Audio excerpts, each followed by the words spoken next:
Esta é uma preleção do Centro Espírita Allan Kardec, aqui de Campinas. Antes de iniciarmos, façamos uma pequena prece. Agradecemos a mais esta oportunidade de aprendizagem. Que a paz e a serenidade do Mestre Jesus esteja presente em nossos corações, nesses momentos de reflexão sobre o seu Evangelho. Que estes ensinamentos, eles sejam conhecidos, sejam entendidos, analisados, mas principalmente que sejam aplicados no nosso dia a dia. Que tenhamos o amparo dos bons espíritos, para que esta mensagem do Mestre Jesus seja um guia seguro para a nossa evolução espiritual. Que isso nos traga paz, serenidade, equilíbrio e consolo. Graças a Deus. O Evangelho de Jesus é uma fonte permanente de sabedoria para aplicarmos em nossas vidas. Estes ensinamentos nos mostram o caminho. Nessa oportunidade, nós vamos ver o capítulo 5, uma parte do capítulo 5. Bem-aventurados os aflitos, que está lá no Evangelho segundo o Espiritismo. Este capítulo 5 inicia as bem-aventuranças, que podemos encontrar no Sermão da Montanha, capítulo 5 do Evangelho de Mateus. Hoje nós vamos ver as aflições. O que significam as aflições em nossas vidas e qual é o objetivo dessas aflições. Porque nós sabemos que nós temos aflições, nós temos as dores da vida. Como lidar com isto? No início desse capítulo foi visto a justiça das aflições, causas atuais das aflições, causas anteriores das aflições e o esquecimento do passado. Isso é a primeira parte deste capítulo 5. Nessa oportunidade, nós vamos ver motivos para resignação, o bem sofrer e o mal sofrer, o mal e o remédio, a felicidade não está neste mundo, e vamos ver a questão das nossas provas. Comecemos analisando o que nos diz os bons espíritos, lá no Evangelho segundo o Espiritismo, sobre a resignação, sobre a aceitação. Então, a nossa capacidade de aceitar o que nos acontece e ter uma reação positiva, mesmo nas questões difíceis, talvez seja o mais importante. Também o mais difícil, mas estas reflexões devem permitir que nós vejamos a justiça de Deus em tudo que nos acontece. Dizem os Espíritos lá no Evangelho segundo o Espiritismo: pelas palavras bem-aventurados os aflitos, porque eles serão consolados, Jesus indica ao mesmo tempo a compensação que espera os que sofrem e a resignação que nos faz até mesmo bendizer o sofrimento, como um prelúdio da cura. Tarefa não muito fácil. Analisar as nossas dores, entendendo que isso faz parte do nosso processo de crescimento, de evolução espiritual. E nós vamos ver que isso tem uma lógica. E hoje nós vamos em busca dessa lógica. Primeiramente, aceitar que tudo tem uma razão. Porque nós estamos imersos nas leis de Deus, nas leis que conduzem tudo que nós vemos, desde o físico até o espiritual. Portanto, é importante termos a capacidade de nos resignarmos diante daqueles fatos que não têm como serem mudados. Agora, o que os espíritos quiseram dizer com o prelúdio da cura, né? Essa aceitação das dores, né? Quando não se tem o que fazer? Por que é o prelúdio da cura? É porque as dores estão ligadas à nossa melhora espiritual. Como acontece em uma cirurgia, né? Para nós melhorarmos de algum tipo de doença, né, que precisa de uma cirurgia, nós vamos sofrer a cirurgia. Então, é uma comparação interessante, porque tudo que nos acontece está ligado à nossa evolução, à nossa continuidade, né, às nossas várias vidas, às nossas várias encarnações. Então essas palavras podem ser traduzidas assim: devei mesmo sentir a necessidade do sofrimento, porque as nossas dores neste mundo são as dívidas de nossas faltas passadas. E essas dores, se suportadas pacientemente, aqui e agora, nesta encarnação, elas nos fazem evoluir, nos poupando mesmo mais encarnações neste mundo de provas e expiações. Então, aqui, nesta encarnação, nós estamos colhendo o que plantamos no nosso passado. E estamos construindo o nosso futuro. Esse é o sentido das dores da vida, as quais todos nós vamos passar, né? Porque se não aceitamos com a resignação aqueles fatos que não podem ser mudados, como uma perda, por exemplo, de alguém querido, né, nós teremos que aprender a aceitar, né? Porque nós nos torturamos com esta questão e isto acaba nos impedindo de ir à frente. Então, não adianta nós reclamarmos, lamentarmos, nos revoltar, desistir, porque nada disso vai alterar a dor, pelo contrário, vai piorar, porque aí nós vamos aumentar o sofrimento. Então é uma lógica, né, que nós buscamos lá neste capítulo 5. Por que passamos pelas aflições? E por que as aflições bem aceitas, elas nos traz esta evolução e este consolo, mesmo nesta encarnação? O homem pode abrandar ou aumentar o amargor das suas provas, pela maneira que encara essas dores. Nos colocando de um ponto de vista espiritual e não material, fica mais fácil compreender que é uma pequena parte, breve mesmo, diante do infinito das nossas vidas, das inúmeras encarnações que nós vamos passar. Tudo vai passar, todos os problemas vão passar. Devemos então enfrentar isto com altivez, positivos, mesmo nos momentos mais difíceis. Isso nos traz serenidade. E como diz Chico Xavier, tudo passa, né?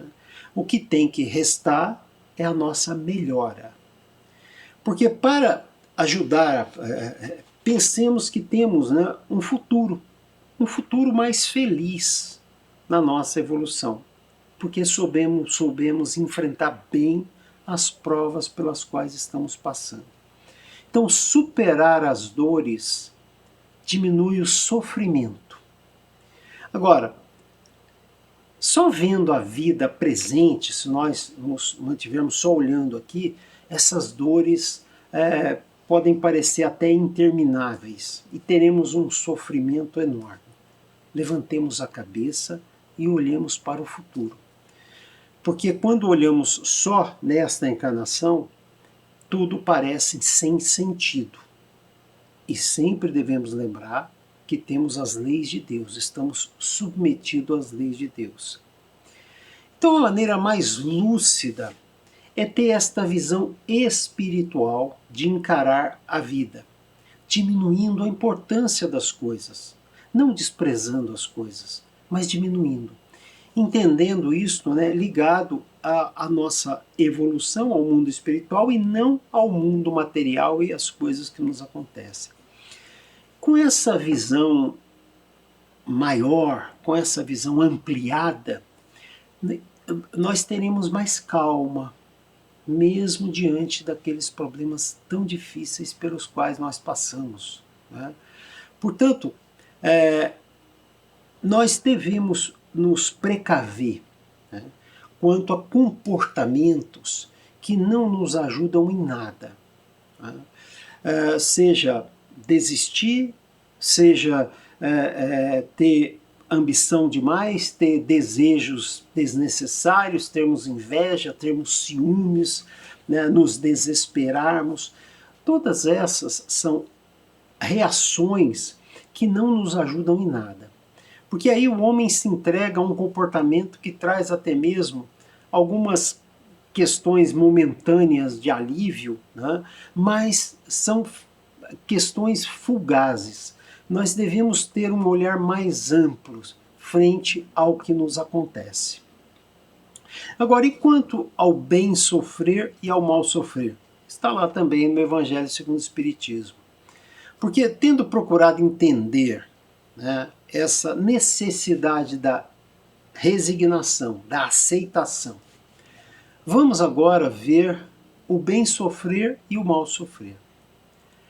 Já disse um pensador que as dores da vida são inevitáveis. Podemos dizer que fazem parte do nosso processo de evolução.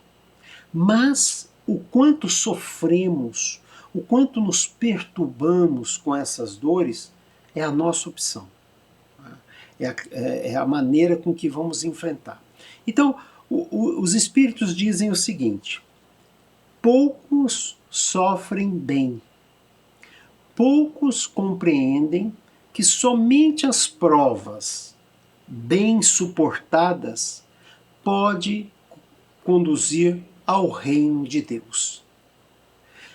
Portanto, o desânimo, o desespero, como dissemos, não nos ajuda em nada.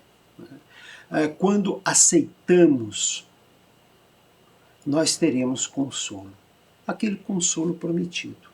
Nos momentos difíceis, temos uma abençoada ferramenta que sempre devemos utilizar, principalmente nos momentos difíceis, que é a prece, que é esta chave que nos liga ao mundo espiritual.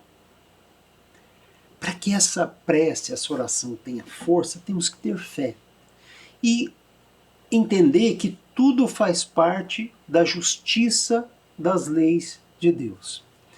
Quando nos atingir motivo de dor ou de contrariedade, tratemos de elevarmos acima das circunstâncias, nos contermos mesmo, né, para não nos rendermos às situações. Com essa visão na vida eterna, na nossa evolução espiritual.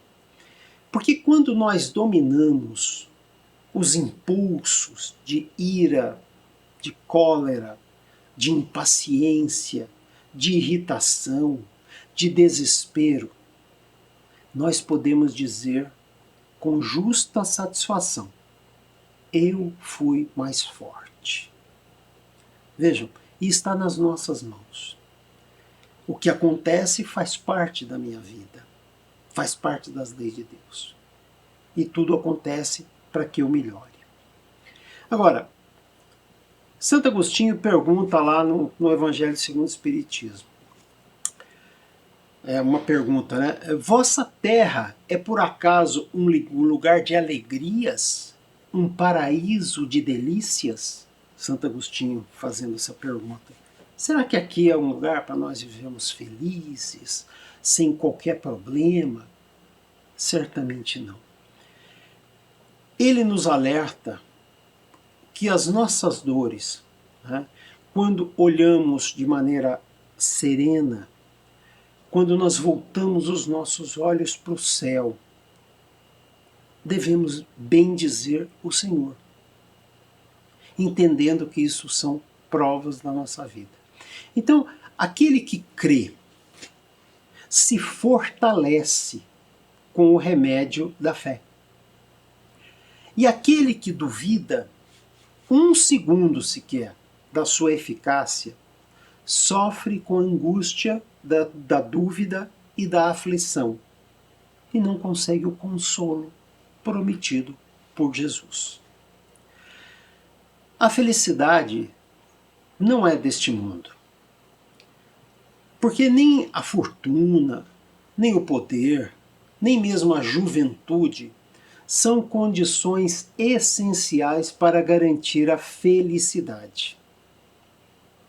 Felicidade é um estado de espírito, é ter paz, que nós precisamos construir em nós.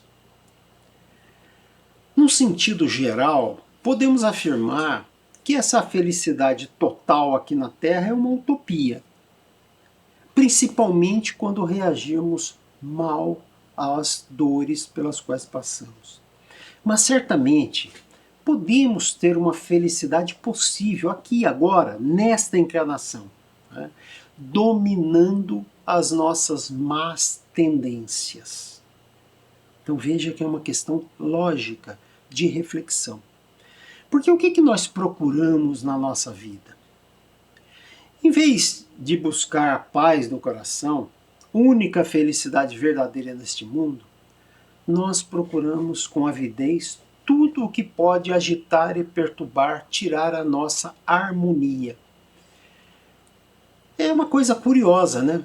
Parece que muitas vezes nós criamos o próprio tormento, que nós poderíamos evitar. Né? Dizem os espíritos, pobres insensatos com efeito, que não se lembram de que, talvez amanhã, tenham de deixar todas essas futilidades e mesmo essas preocupações, cuja cobiça lhes envenena a vida. Uma expressão interessante. Sim, muitas das nossas preocupações desnecessárias, como material, por exemplo, é o que envenena as nossas vidas. O que nós vemos, o que nós pensamos, só depende de nós. Não vamos envenenar a nossa vida.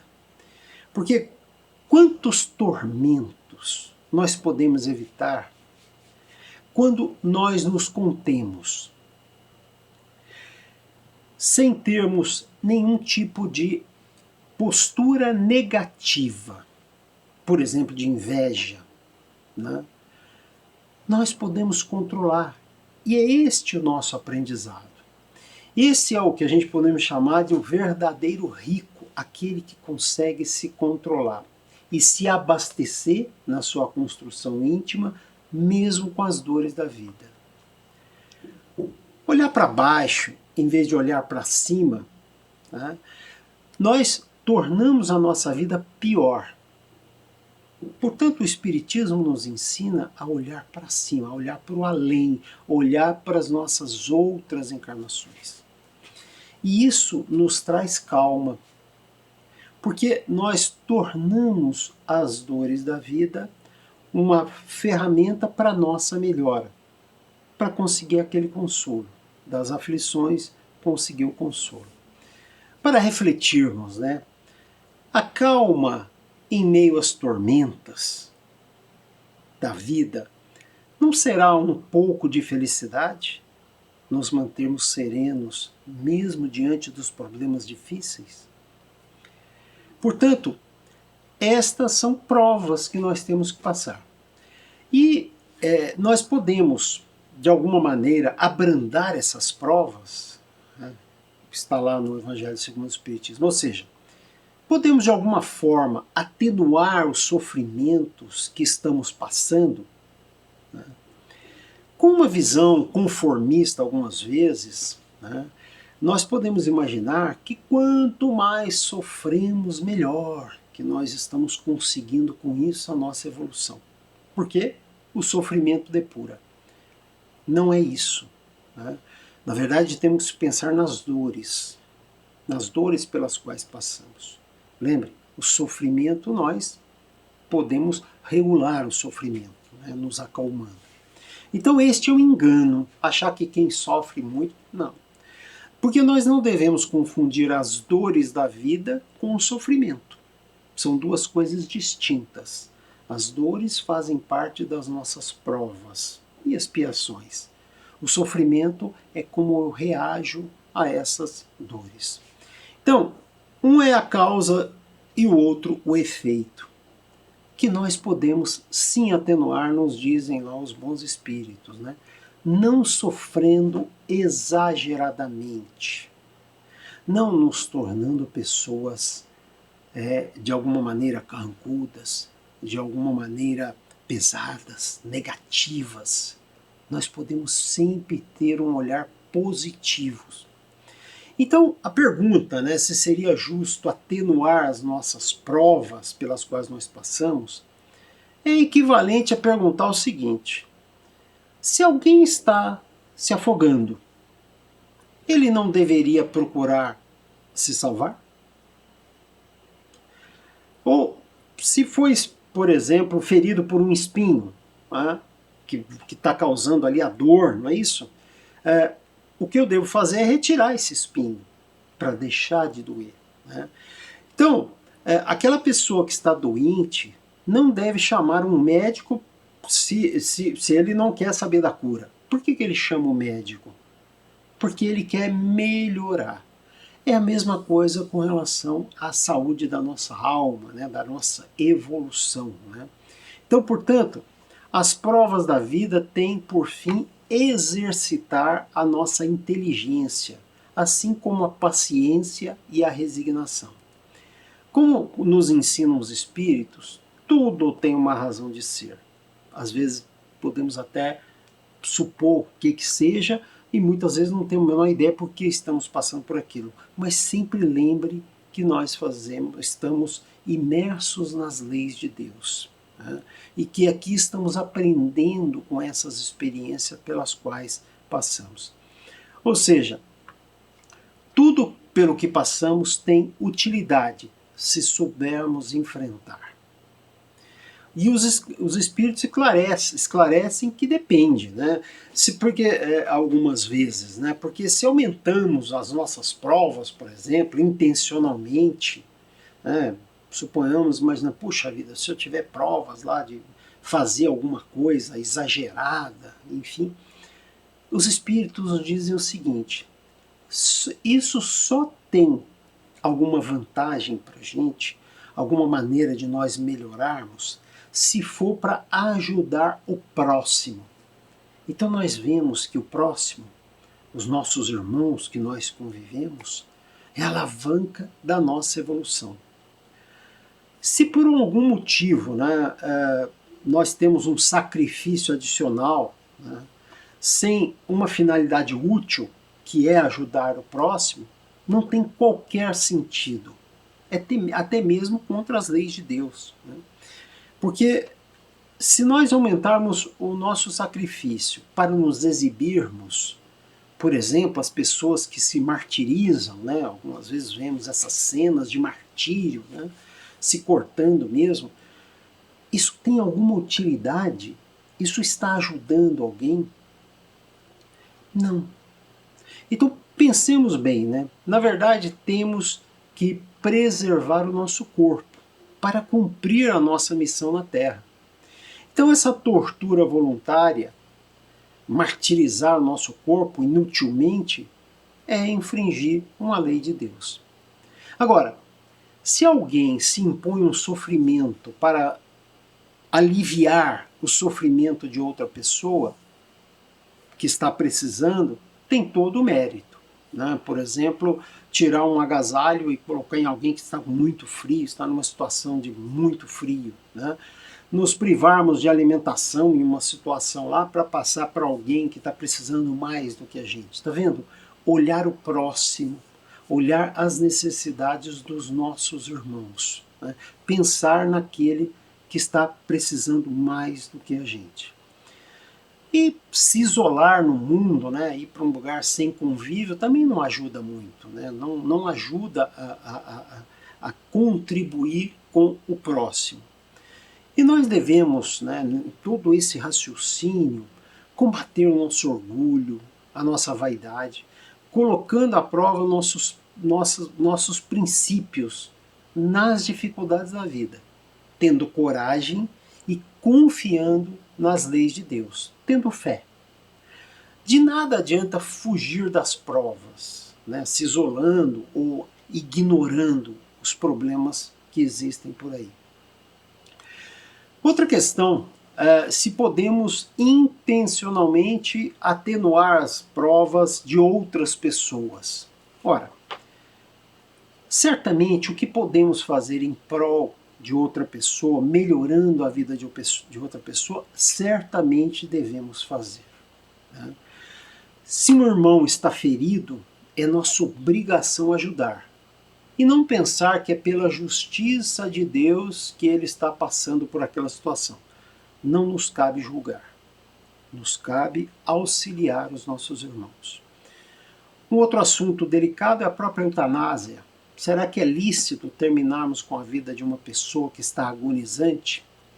Ora, a vida, ela tem um propósito. Cada um está passando pelas suas situações. Abreviar a vida da pessoa não é de acordo com as leis de Deus, que vai ter o seu fluxo normal, né? E nós não podemos nunca saber quando as pessoas, mesmo com sofrimento grande, né, de saúde que seja, podem voltar a melhorar. Então não nos cabe criar essa situação de abreviar o sofrimento de alguém. Ninguém pode dizer, então, com certeza, que alguém está de fato no fim desta encarnação. Aquela pessoa que pode reanimar-se por um instante, pode ter os pensamentos positivos, pedir a ajuda dos bons espíritos, tá? Portanto, nosso sofrimento pode ser proveitoso para nós e algumas vezes para os outros. Isto nos promove a evolução moral, o nosso aprimoramento, né? Certamente tudo que fizermos em prol do próximo e em prol de nós mesmos é válido, tá? Desde que acompanhe o que nos ensinou o Mestre Jesus.